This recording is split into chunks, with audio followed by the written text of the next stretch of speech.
day, oh my, dado maroro. Today, oh my,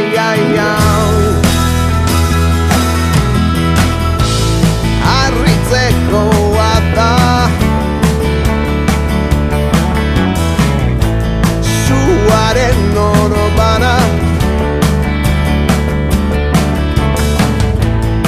Atzetik doana barruan dudana. Atzo naiz gaur nintzen etzi egingo dut asperen azturik lehenbailen.